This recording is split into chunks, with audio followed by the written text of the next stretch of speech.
Welcome back to All This Math. This is Professor Parker.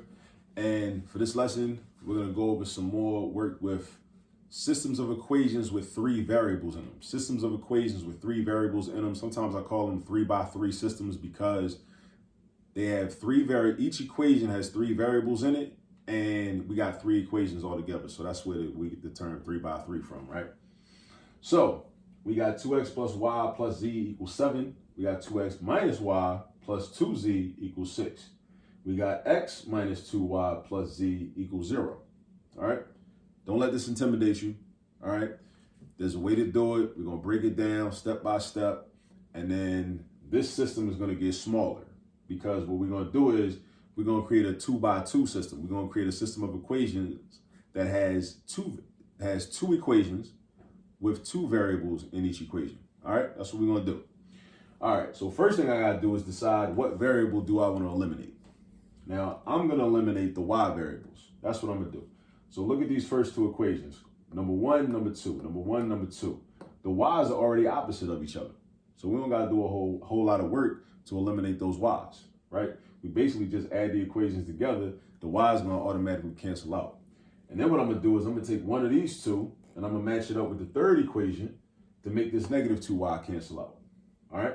I'm gonna have to do a little bit more work for that one, but it's cool. It's not gonna be a lot of work. It's just gonna be more than what we had to do for the first two. So let me rewrite the first equation and the second equation. All right, so I got 2x plus y plus z equals 7. And then I got 2x minus y plus 2z equals 6. Now, all I did was I copied over the first and second joint. That's all I did, right? I copied the first one and the second one, copied them over again. Now, when I add these two, top plus the bottom, top plus the bottom, top plus the bottom, top plus the bottom, I add these two, the y is going to cancel out. There you go. Then the 2x and the 2x is going to give you 4x. Then the z and the 2z are going to give you 3z. Then the 7 and the 6 are going to give you 13. All right? So now I got an equation with two variables in it. I got an equation with two variables in it, right? That's what I want. Now, I'm going to match up the second and the third equations, and I'm going to cancel out the y's again, but I'm going to do a little bit more work this time because these y's ain't already opposite of each other. All right, but this negative y, if I change this into a positive 2y, then the y terms will be opposite of each other. All right, and then the y is going to cancel out, so that's what I'm about to do. But let me put a box around this first because I'm going to use this. I'm going to use this for my 2x2 system. All right, so I got 2x minus y plus 2z equals 6. And then I got x minus 2y plus z is equal to 0. Now, what I want to do is I want to change this negative y right here. I want this negative y to turn into a positive 2y. Because once that becomes a positive 2y, then the y is going to cancel out. See, all this is like a puzzle, like some type of game. You know what I mean? Like, you just got to figure out what you need to change or how to match the numbers up so they're exact opposites so the terms can cancel each other out. So I'm going to draw my parentheses, and I'm going to put a negative 2, not a positive 2, because I need to multiply this by a negative 2, right? Multiply this by a negative 2, so I got negative 4x plus 2y minus 4z is equal to negative 12. And the bottom equation stays the same. X minus 2y plus z is equal to 0. All right? Now, the y's are going to cancel out. Y terms cancel out. Right? Negative 4x and x is negative 3x. Negative 4z and z is negative 3z. Negative 12 and 0 is negative 12. So our y's are gone. And that's what we wanted. We wanted the y's to be gone because now we created a 2x2 system. We created a system that's got two equations in it, and each equation only has two variables in it. So I'm going to draw a box around this because this is important. All right. Now, as you can see, all right, this is a little like housekeeping issue, I guess. This board ain't but so big. So I'm going to have to erase all of this. Well, I ain't going to erase the original system, but I'm going to erase from here down. and then I'm gonna write my next steps. But before I do that, since I need these two equations, let me write these up in the corner so I'll already have them, right? So I'm gonna have 4x plus 3z is equal to 13. And then I'm gonna have negative 3x minus 3z is equal to negative 12. All right? So that's my 2x2 system. I'm about to use that. Now let me erase all this, because I don't need this no more. All right, now this problem could easily take up a whole front side of a sheet of paper, of an 8.5 by 11 sheet of paper. It could, ain't nothing wrong with that. It's just what it is. It's not difficult, it's tedious, but it's not difficult. And also, that's an important point, because a lot of people, when they do math and they approach problems or encounter problems that are tedious, they confuse that with difficult. There's a difference between something being tedious and something being difficult, right? If you know how to do these problems and you know the steps, they're not difficult, right? They're gonna be real difficult if nobody ever taught you how to do them. I'm teaching you how to do them right now, but they're still tedious. You can't avoid tedium, right? That's something you can't avoid. But don't confuse difficulty with the tedious nature of something, right? I mean, that's just a life lesson, for real. That's even beyond math, you know what I mean? But these are tedious, but just go step by step, one step at a time, and until you get to the final answer. So now I got this 2x2 system. Let me write it over again. So I got 4x plus 3z is equal to 13. I got negative 3x minus 3z is equal to negative 12. Now look, we in luck. Look at these z's. Look at them z terms. They already opposites. So I don't gotta do much to get rid of the z's. They already opposites. So when I add these two equations together using the elimination method, I eliminate the z's automatically. All right, the z's automatically get eliminated. Then I do 4x plus negative 3x or 4x minus 3x. That's an x. Cool. Then I got 13 and negative 12. 13 and negative 12, that's just 13 take away 12. 13 take away 12 is 1. So I got x equals 1, right? So x is 1, all right? I'm 1/3 of the way done because I already solved for x. So now I still got to solve for y and z, all right? But I'm going to solve for z right now because in this 2x2 system, I got my x variable and my z variable. So now I'm going to use the top equation. Why don't I use the bottom equation? No real reason. Well, actually, there's a real reason. It's just a prerogative. It's just like, I don't really like dealing with negative signs unless I have to, right? And I can do that. Like, that's how I feel. So that's what I'm going to do. I'm going to just mess with the 4x plus 3z equals 13. All positive. You know what I'm saying? Like positive vibes only, all that type stuff, right? So, I mean, and when you understand the math, you can, take liberties with things. You can pick and choose what you want to do. When you understand it, you have that power, you have that agency to be able to choose and decide what you want to deal with. So if you want to deal with the top equation, cool, deal with the top equation. If you want to deal with the bottom equation, that's cool too. Deal with the bottom equation. It don't matter. So then I'm going to go to the top equation, and instead of writing 4x, I'm going to write 4 times 1 because x is 1. So I write 4 times 1 plus 3z. Everything else stay the same. I don't know what z is, so I got to write plus 3z equal sign 13, right? 4 times 1 is 4. We got 4 plus 3z is equal to 13. And then I'm going to have 3z equals 9. Now, how'd I get 9? I got 9. I didn't write the step, but I got 9 because I need to get rid of this 4. How do I get rid of this 4? I subtract 4 on the left and I subtract 4 on the right. So 4 minus 4 gives me 0. So there's no 4 over here, right? 13 minus 4 gives me 9. So when you're going through problems and doing the steps, you want to always keep in mind, how did the problem change from one step to the next?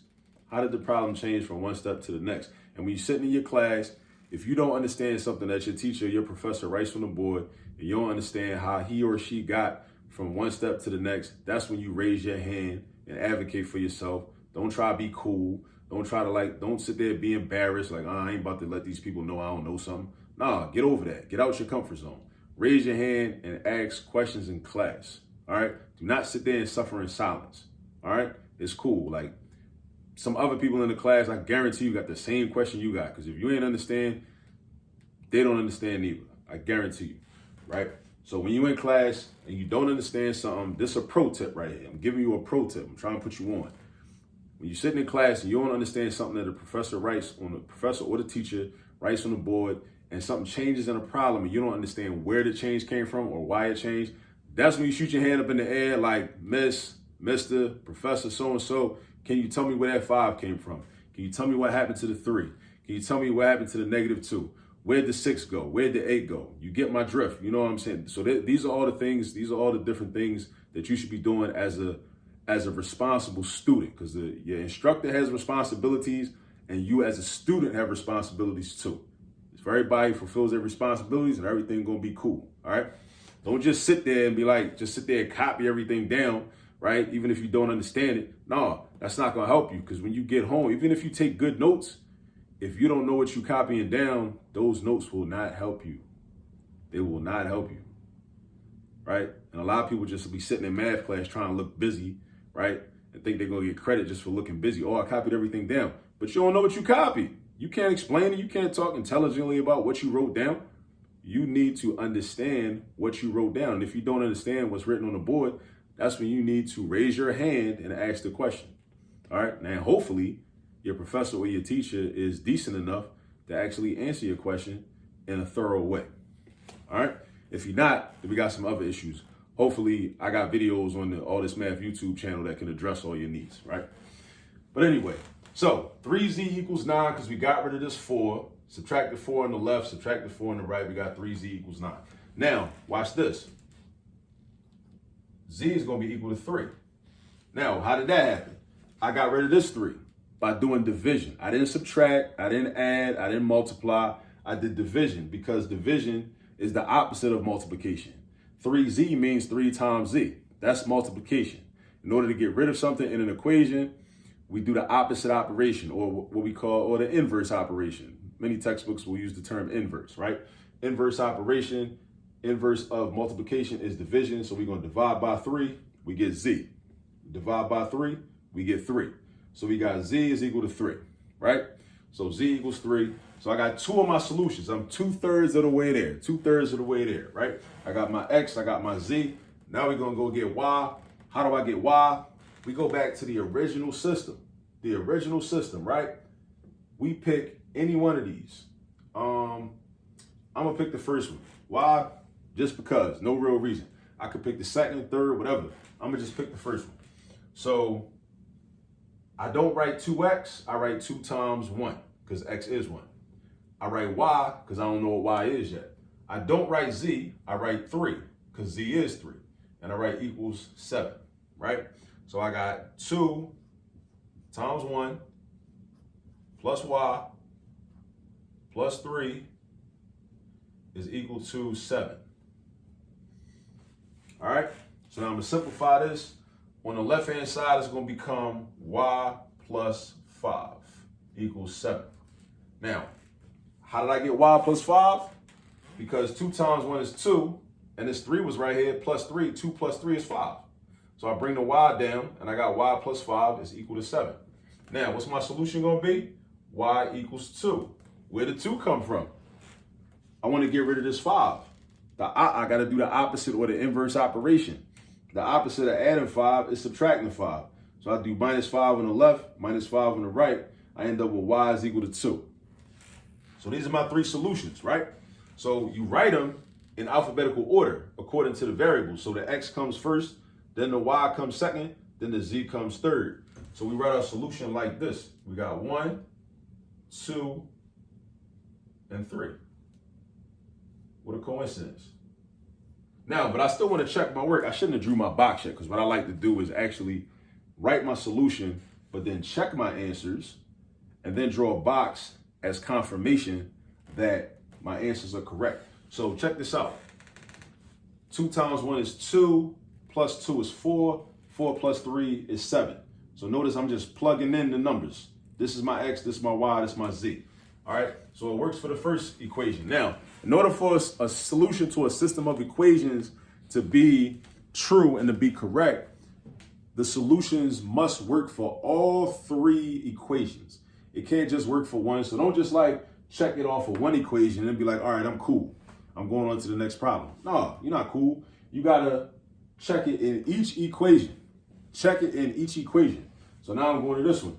2 times 1 is 2, minus 2 is 0. 2 times 3 is 6. 0 plus 6 equals 6. So we good. We good on the first, on both of the first two, each of the first two equations. We good. Now we go into the third equation. 1 minus 4. Where did the 4 come from? 2 times 2. 1 minus 4 is negative 3. Negative 3 plus 3 equals 0, because negative 3 and 3 are what we call additive inverses. Additive inverses, meaning they opposites of each other. Additive inverse is just a fancy way to say the numbers is opposite of each other. Negative 3 and positive 3, they're opposites. They're the same number, the same absolute value, but with different signs. You got a 3, one of them got a positive sign, the other got a negative sign. They're opposites of each other. We call those additive inverses. Throw that in your little vocabulary or your little math lexicon, you know what I'm saying? Throw that in there. So this is the solution, 1, 2, and 3. X equals 1, Y equals 2, Z equals 3. So notice what we did. We created a 2x2 system, right? We created this 2x2 system. Well, this 2x2 system. We combined these first two and canceled out the Y's. We combined the second and third, canceled out the Y's, right? Now we didn't have to, let me just throw this in there too. We don't always have to combine the first two and the second and third. You can combine the first two and then combine the first and the third. You could do that if you want to. You know what I mean? That's just another option, right? But as long as you pick a variable to cancel out and you successfully cancel it out, thus creating a 2x2 system, right? Thus creating a 2x2 system, right? Like we have here. And then you solve the 2x2 system for both of those variables, right? You can do that. And then you proceed to solve for your variables, okay? So this is how you solve a 3x3 system of equations. And then once you solve for the two variables, then you go back, pick one of the original equations, any one of them. It don't matter which one. In case you're wondering, well, how do I know which equation to pick? It don't matter. You pick any one you want. Plug in the two values that you do know and figure out the third value that you don't know using typical algebra processes. All right. So I showed you how to do it. Now it's time for you to go get some practice, because that's how you really learn. You learn through practice. Math is not a spectator sport. You do not learn this from just watching YouTube videos. You don't learn this even just from watching your teacher do problems on the board. You actually, that's a guide, right? That's part of the process. You actually learn and commit the steps to memory by doing problems on your own. That's the key element that a lot of people miss out on. They think they could just watch it and get it just immediately and automatically. It usually don't work for that, at least for most people in the population. But now's your time to go get some practice. I'll catch up with y'all on the next video. Peace.